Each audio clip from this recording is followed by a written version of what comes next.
This is a very strong disclaimer for violence. We're talking about werewolves, so there's a lot of death. Please check out mythpodcast.com for more info. This week on Myths and Legends, we're talking all about werewolves. And you'll see that you can just go ahead and follow the sound of music into the woods to that fun little candle dance party and take the fancy new wolf belt that creepy stranger offers you.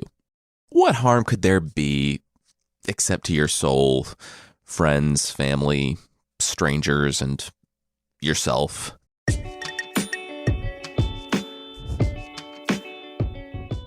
This is Myths and Legends, episode 87, The Lost.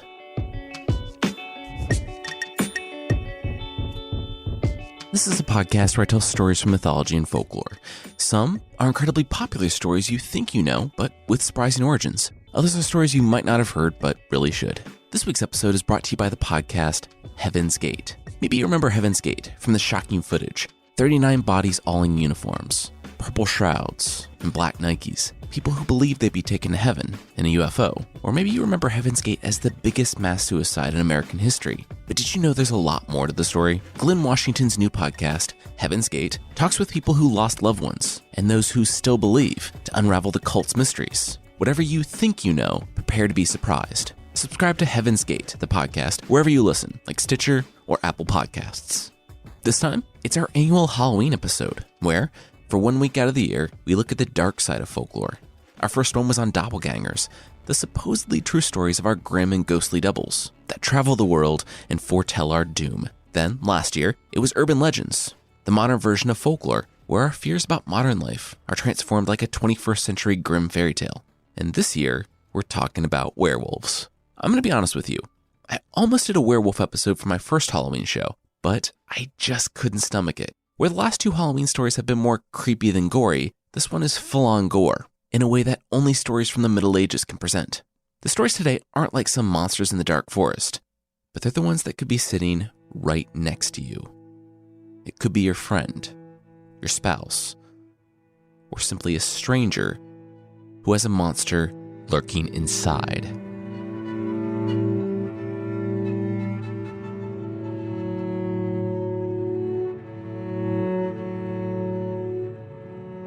Mr. Tice, a brewer, was walking along the road to town when he ran into Mr. Stubb, hobbling along on his staff. Stubb had business in town, and the pair continued on together, chatting. Somewhere mid-sentence, Tice realized awkwardly that he was talking to himself, and so he turned. Stubb had stopped cold a few paces back and stood staring out across the field beyond the fence. His back stiffened as he followed his companion's gaze. He sighed. Another one. Out in the field, birds were gathering loudly. Crows and ravens fought each other as the sky turned black, if only in one condensed area. Neither man spoke, and instead, both quickly left the road. They knew what it was. Tice nearly vomited, as together they pushed aside the wheat to reveal a young woman and her daughter. Stubb could only stare with a look that straddled the line between fascination and horror. Both victims were mangled beyond recognition. But yet, the two men knew instantly who they were. Everyone had been combing the fields and forests for them and the others. For months now, there have been attacks like this on the road and in the forests. It had started with livestock. Sheep, goats, cows, they were all found with their throats ripped out. They were torn up with their entrails strewn about in such an excessive way that it didn't indicate hunger or necessity. Whatever animal it was big. And it wasn't long before the first child disappeared on the road. Then the next one. There had been 4 or 5 victims that they knew of. And yet, one survivor had come forward since the attacks began, his story seemingly so sensational that no one really believed him. He claimed that the attacker was an animal the likes of which they had never seen. He said the monster was a werewolf.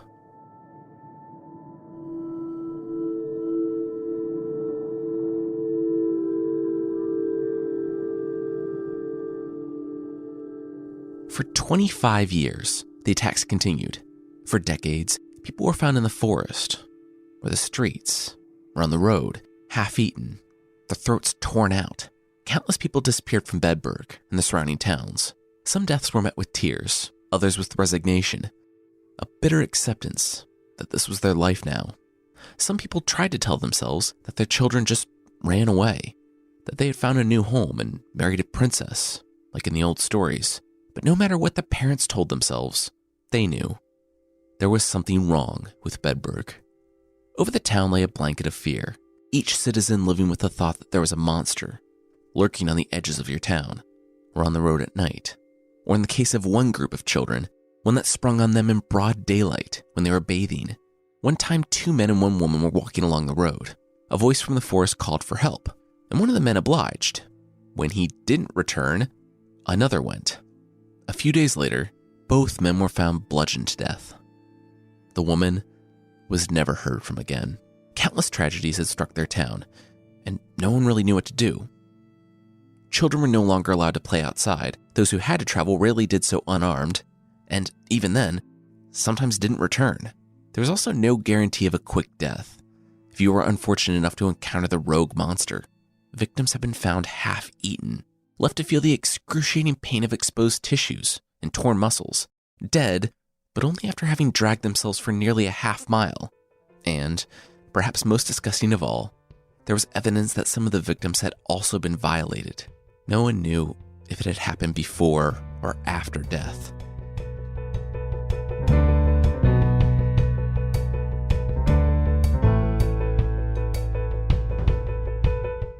That was it. The thing had terrorized them for too long. No one knew what to do until, on the edge of town, in broad daylight, the monster strayed too far.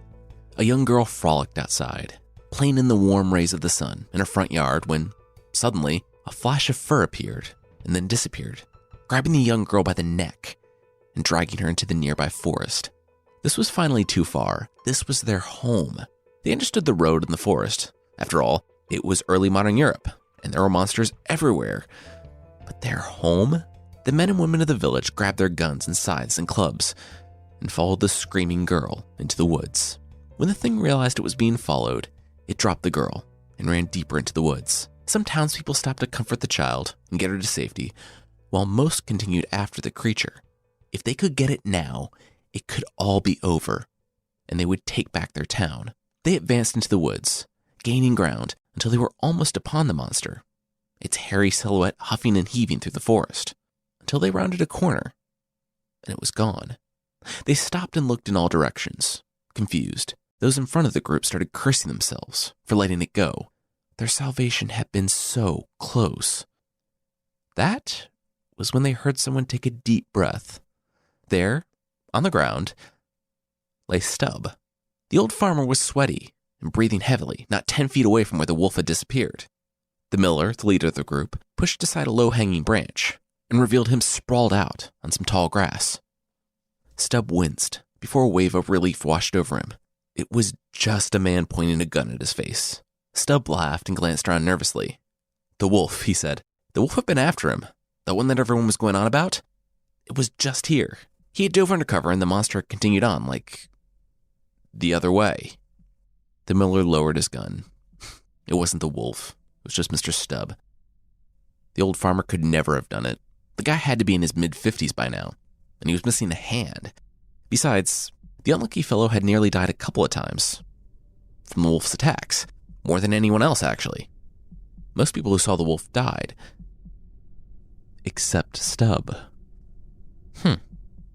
That's when the miller took a closer look at Stub's face and saw the deep, bloody scratches he was trying to hide with his collar, and the blood that he had failed to wipe away from his mouth on the cuff of his shirt. Stub was studying the miller's face in the corner of his eye, as the miller was reading his. Both men made the realization at the same time, eyes widening at the thought. His secret was out. Stub had been a survivor of multiple wolf attacks, not because the sweaty old guy looked unappetizing, which he definitely did, but because he was the wolf. No one ever suspected him, because he was just old Mr. Stub, the weird guy who lived on the edge of town with his young wife. How could he have killed dozens of innocent people? He appeared so non-threatening that he hid in plain sight. The miller shuddered. Stub had even walked through town, visiting the families of the wolf's victims, to offer his condolences. The man was a complete psychopath. Gun to his head, Stub was walked out of the forest. Stubb, of course, denied the charges, but his appearance at the crime scene, combined with anyone's report that he had turned back into a human from a wolf, was proof enough. He was sentenced to be executed. Stubb, who had apparently been given a wolf fur belt by Satan himself when he was 12, confessed to the murders, and even told them some stuff they didn't want to know.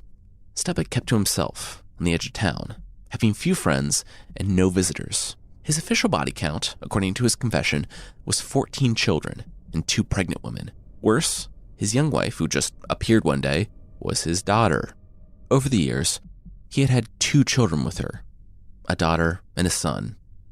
They stormed Stubb's house and found his daughter-wife and non-wife daughter, but no son. It said that his hunger was so strong that even his own family wasn't safe. Allegedly, Stubb had taken his son out in the forest one afternoon for some father-son time and had come out alone that evening. His daughter-wife and daughter confessed to helping Stubb with his murders and partaking in the meals he brought home. They were given relatively quick deaths for their roles. They were flayed and strangled. If that sounds rough, well, it was nothing compared to what Stubb had coming. They bound Stubb to a wheel, where he was pinched with red-hot pincers that tore flesh from his body, legs, and arms in dozens of places. Then, his limbs were broken with the blunt end of an axe, and finally, he was beheaded. Given that the beheading was done by the very people who hated him, using wood-cutting axes that they just had lying around, I can't imagine it was super fast, clean, or professional. No one really knows for sure what happened with Peter Stubb, though the murders and terror died with him, and the wolf was never seen again. Now, like the vampire stories from last year, it's never as simple as that. Nearly all of what we know about Peter Stubb and his alleged crimes comes from a pamphlet that was printed in Britain 2 years after his death, detailing the salacious crimes of the madman. That's it, a pamphlet. It was allegedly translated from the German one, but none of those survived. Things get more complicated when we learn that Stubb was a convert to Protestantism in the time when there was a lot of bloodshed and fighting over that issue in Europe. There was a war going on about the time that he was said to have committed the crimes, which could have been the reason for a number of the deaths. And a year before his trial, the Catholic Lord of Bedburg was victorious in the war and settled down to cementing his faith in the region. Stubb could have been a one-handed middle-aged man who transformed into a one-handed middle-aged wolf who outwitted and murdered men, women, and children for over 25 years. Or his trial could have been a political act to scare Protestants into submission, heaping on all sorts of horrifying details to make an example of this man who lived a quiet life on the edge of town and who just so happened to have converted to Protestantism.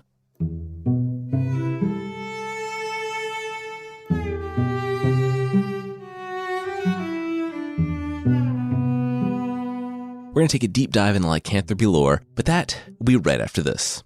All right, now back to the show.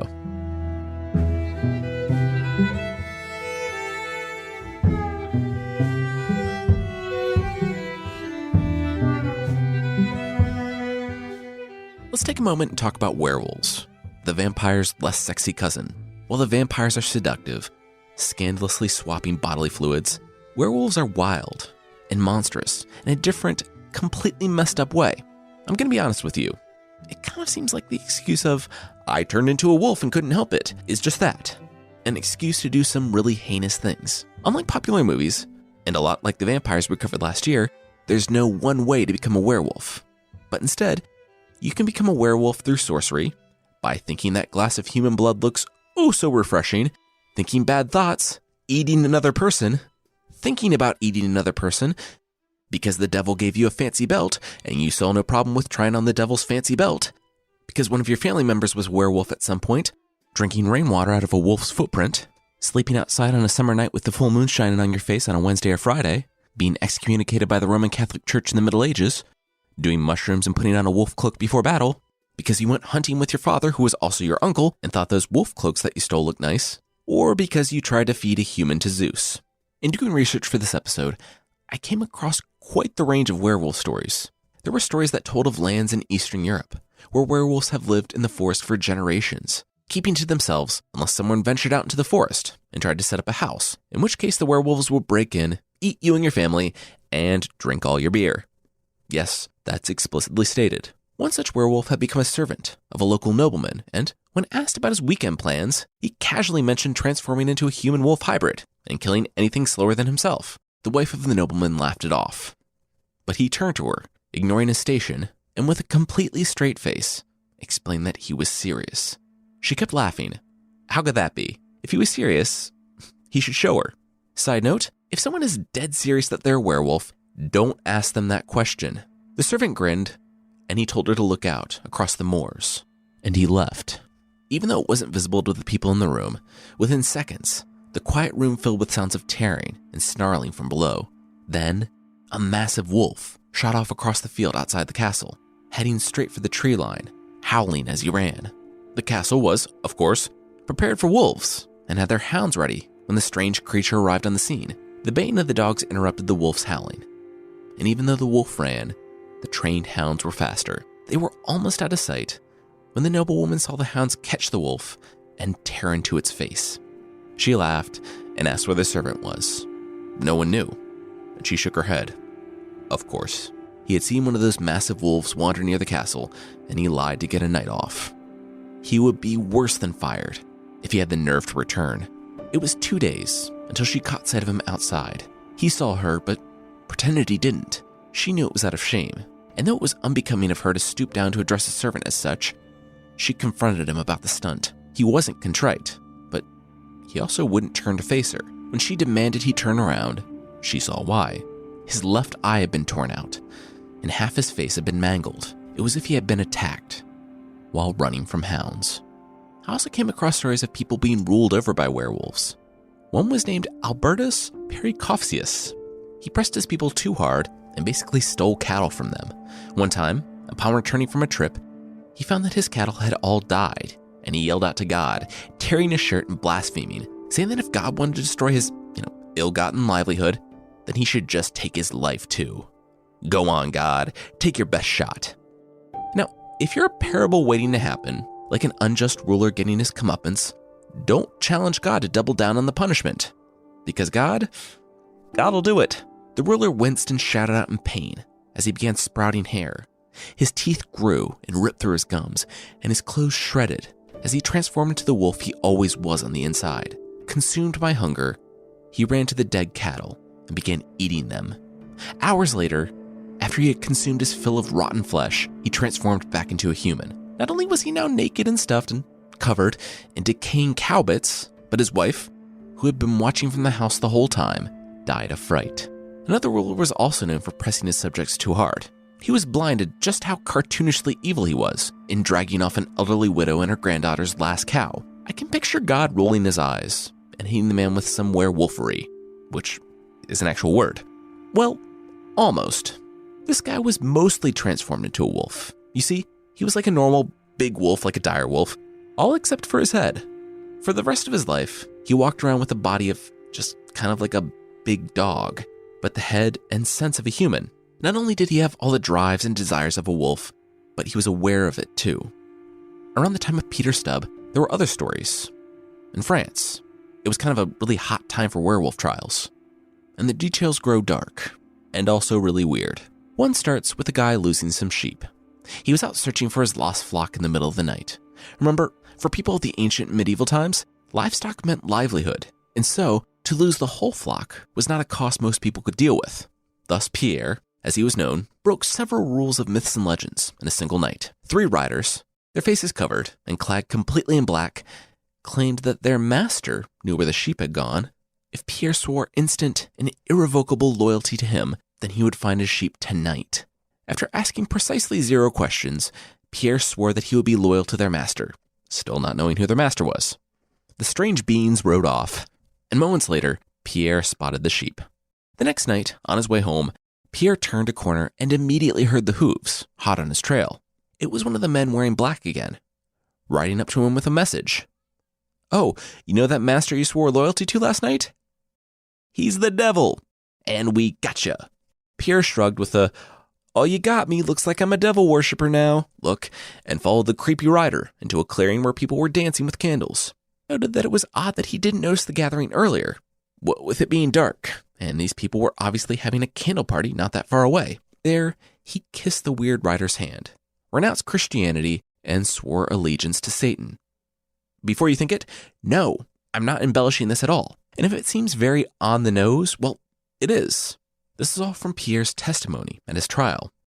Werewolf trials were a subset of witch trials, where the accused were charged with being werewolves, either with potential political motivations, as was a possibility in the case of Peter Stubb, or, as was the case in some Eastern European countries, that people practiced religions different than the prevailing Christian religion at the time.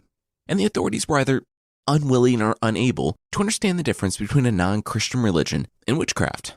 So when property was damaged or livestock or people killed, they were the first suspects. I found some of the more interesting stories for today, but werewolf stories basically boil down to a bunch of deaths happening, someone getting arrested, that person actually being the perpetrator, and a bunch of brutally violent descriptions before the person is convicted of lycanthropy and is usually slowly and sadistically executed. There aren't really easy answers as to what's going on with really any of these trials, except to say that people probably didn't turn into wolves. It's also a possibility, in Pierre's particular instance, that confessing to being a werewolf and the "aw shucks, the devil made me do it" defense might have fallen under a different court's jurisdiction, and things might have gone better than just straight out saying you're an incredibly disturbed serial killer who has murdered dozens of women and children and maybe eaten parts of them too. And that's what Pierre allegedly did. Over the course of the next few years, little children began disappearing. Others were found mangled, and those who survived spoke of a creature that was the size of a man with hair like a wolf. According to Pierre, he became a regular at the devil-worshipping candle dance parties, and the creepy guy, named Mitchell, gave him an ointment for when he really wanted to cut loose. When he rubbed it on his body, hair popped out, his hands and feet turned to paws, and he wasn't sure about his face. He didn't have time to look into a mirror. Pierre informed the court, after he was arrested, that it took even the most seasoned werewolves a few days to recover from the transformation. Not him, though. He'd be back to 100% in a couple of hours.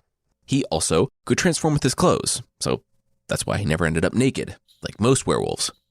Apparently, he thought his murder trial was an appropriate time to brag about that. For all the work that went into his defense, the court didn't buy it, and Pierre hung for his crimes.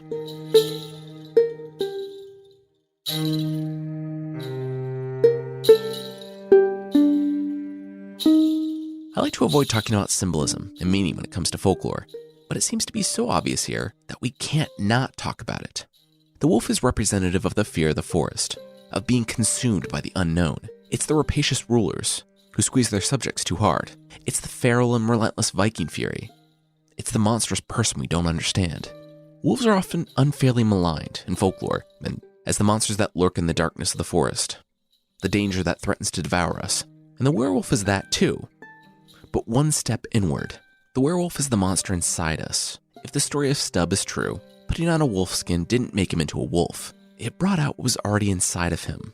It gave him permission to indulge in any desire, no matter how grotesque and horrific. The vampires represented a fear of the other, the doppelganger's ominous fate. Urban legends, our own undying tendency towards superstition. This year's episode, though admittedly the least creepy, might be the most terrifying to me because all instances in it were people. And there are still wolves among us, but they don't bother to wear skins anymore. They aren't animals, but they could be our friends, co-workers, sometimes even family. I should say, too, that I know Peter Stubb has like 6 different ways to say his name. It's also Stub, Stump, and Stumpf. Next time, it doesn't really get any cheerier. It's the end of a mythology, the doom of the gods. Ragnarok is coming to the world of Norse mythology, and everything Odin has been working to prevent will come to pass. And he and Fenrir, Thor and the World Serpent, and the Aesir and the Giants will finally meet in one epic, chaotic battle while the world burns around them.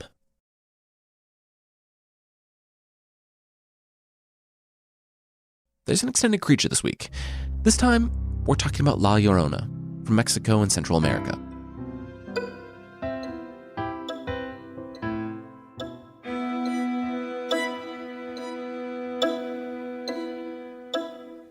The brothers had stopped to rest.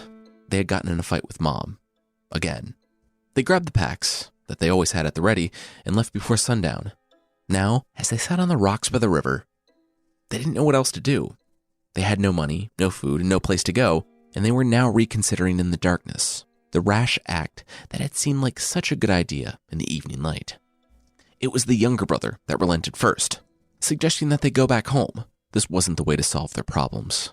The elder brother shook his head and tossed a rock into the river. Then, the elder brother froze and slowly turned around to see nothing. He had heard it, though, unmistakably.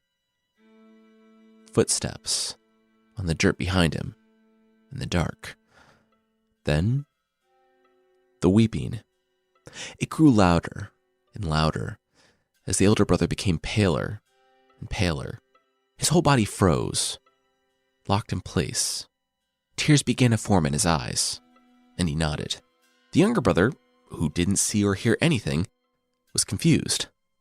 The elder brother began shaking, then nodded one final time before he clambered to his feet. He left his bag, his brother, everything, and took off in a run in the direction of his home. The younger brother, left on the riverbank, sat startled and confused.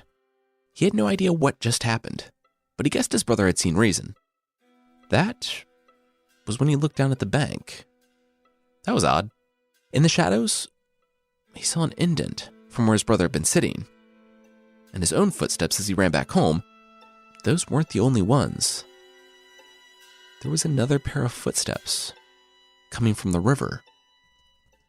Ones that stopped right behind where the elder brother had been sitting. The younger brother gasped. La Llorona, the crying woman. He stumbled backwards, away from the footsteps that hadn't moved, and raced off in the direction that his brother had gone.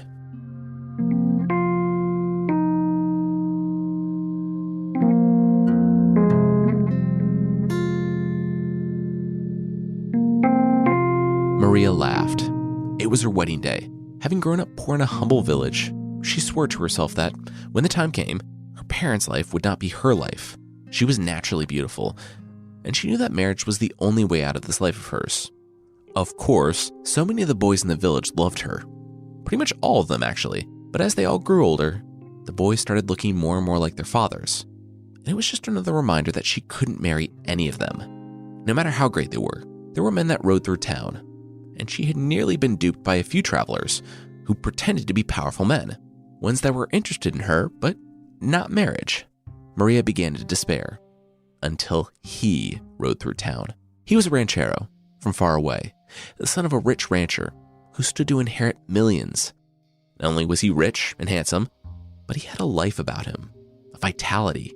If he owned a horse that grew tame, he would go lasso another horse from the plains. It wasn't manly to ride a horse if it wasn't half wild. He would sing, play guitar, and recite the most beautiful poetry. Maria knew that he was the man for her. So that's why she took one look at him and rolled her eyes and walked away. The man cocked his head. That was new. He was a good-looking rich guy who recited poetry and could play the guitar. Pretty much nobody walked away from him. He asked who she was and learned her name and where she lived. He went to her house and pulled out the guitar, thinking of the perfect song to serenade the young woman. But she never came to the window. Again, that was new. His guitar move had never not worked before. He kept singing and singing, not knowing that Maria was sitting just a few feet from the window.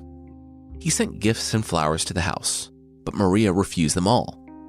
He would go to her every day, hoping to just catch a glimpse and wonder what was so alluring about this woman who refused to even look at him. Of course, that was exactly what was so alluring about her. Not seeing through this very basic trick, the ranchero stood outside her house in the rain, begging for just a glimpse of her. He would do anything. He would even marry her if it meant that they could be together. Maria smiled and came to the window. The pair was happy for the first few years. They had 2 children together, and Maria was finally free from the anxiety of crushing poverty.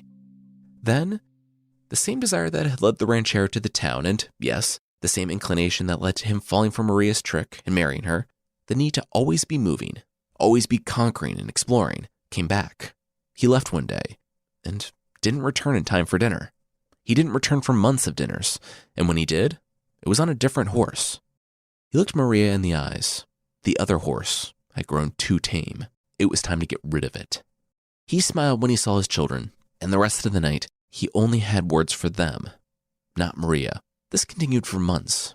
The ranchero returned home whenever he needed to repair or replace something. Eventually, the other townspeople started to talk and cast glances. Maria knew what they must be talking about. He was going to leave her. She tried to put it out of her mind, but as more weeks passed with her husband gone, her fear only grew until the day by the river.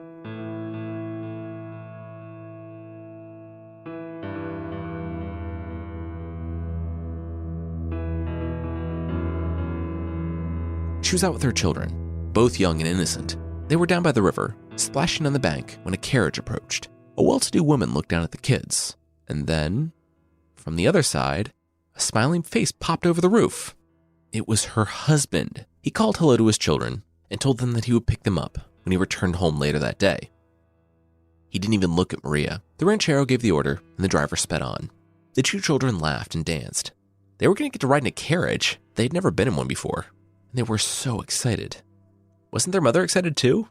They would all ride off together as a family. But Maria was weeping. She knew exactly what this meant. The children asked what was wrong. Wasn't she excited about their father? He was back. They kept pulling and poking and asking about their father, and why the mom was crying, and why she didn't like their father. He was so much fun. Unlike her, he never told them that they couldn't do fun things. He always came home with gifts. She was probably the reason why he was always gone. Why was she crying? The mother clenched her fists and teeth and screamed at them to leave her alone. She pushed them back, hard. She heard one splash into the water, then the other. She sat there and sobbed. She was losing her home, her husband, and he would take the kids. He didn't care about them. He didn't know anything about them. She took a deep breath and calmed herself. It was bad, but she was honestly expecting something like this. She would move on. She still had her children, and she would make a life for herself and for them. She wouldn't give him the kids. She was stronger than that. She wiped her eyes and nose and stood up, trying to apologize to her children. But they weren't there. She spun around. They weren't on the road, weren't in the hills. Then a chill. The water. She remembered the splash when she shoved them. No, they couldn't swim. She looked into the water. Nothing. Her eyes darted downriver, and she saw her children struggling in the water, crying, their screams only muffled by the river water filling their lungs. They gave her one final look of confused panic before their heads dipped under, and they rounded the bend in the stream. Maria was already running after them, telling herself that this wasn't possible. She hadn't meant to push them in the river. She thought they just fell on the bank. 5 minutes ago, they had been walking together happily as a family. They were all that she had left now. She skidded around the bend in the road to see nothing. The river turned into a little waterfall that dropped onto rocks and rapids. Maria dropped to her knees and broke down. They were gone. Maria spent the entire night weeping, calling out to her children by the river. The next day, her own body was found, laid out on the smooth rocks by the river. The town mourned the tragedy. It was that night, though, that everyone thought they heard something on the wind. At first, it was hard to tell, but then came a voice, weeping and calling for her children in the night. Reports began to surface of a woman, clad in white, the same color Maria had been buried in, roaming the riverside and searching for her lost children. That was one thing, but after that came the disappearances. It wasn't common, but every now and then, the children playing down by the river at night would simply vanish. I'm not sure there are any actual recorded instances of this, but it's part of La Llorona's story. The legend goes that when Maria arrived at the gates of heaven, she was turned away unless her children were with her, so she travels through the night, looking for her children, and if any come her way that could help her dupe St. Peter into letting her into heaven, she decides to try her hand at that. There's an alternate version, where the woman is La Malinche, the Aztec interpreter and slave given to Cortez, the conquistador, who later became the mother of two of his children in the late 1500s. When the crown wanted Cortez to return to Spain, they sent a beautiful Spanish noblewoman to persuade him. He agreed and planned to take his children with him. Malinche, however, realized that Cortez didn't actually care about her and lamented just how thoroughly she had betrayed her people by helping Cortez. And so she dragged the babies to the lake by modern-day Mexico City and stabbed them. The conquistadors found and murdered Malinche, and there her spirit remained, wandering the streets of Mexico City and spreading her anguish to all who heard her cry. La Llorona is an extremely widespread legend. In fact, we get a request for the story at least once a month. When people ask me to tell Mexican folklore, it almost always includes a mention of La Llorona. She's a boogeyman, or boogie woman, who keeps children away from the river at night. But there's also a subset of the stories that are different. In those, La Llorona shows up at times when families are at odds with each other. And she scares people, oftentimes not children, but rather teens and young adults, back to their parents. And that way she's not a monster, but a sad, broken woman, trying to get people to return home and repair their relationships with their loved ones in the way that she can't, while they still have a chance.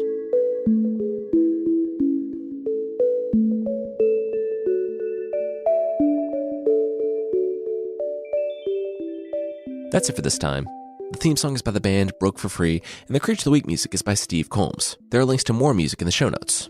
Today's episode was brought to you by Amazon Prime exclusive Lore. The Scariest Stories Are True. Amazon Prime exclusive Lore is a chilling 6-episode anthology series from an executive producer of The Walking Dead. Each uniquely creepy episode takes a myth that's rooted in historical folklore and twists it, exposing timeless terrors that still haunt us today. Real life can scare you to death. Watch exclusively on Amazon Prime Video. Lore, now on Amazon Video. Today's episode was written by me, Jason Weiser, and produced by Carissa Weiser. Thank you so much for listening, and I'll see you next time.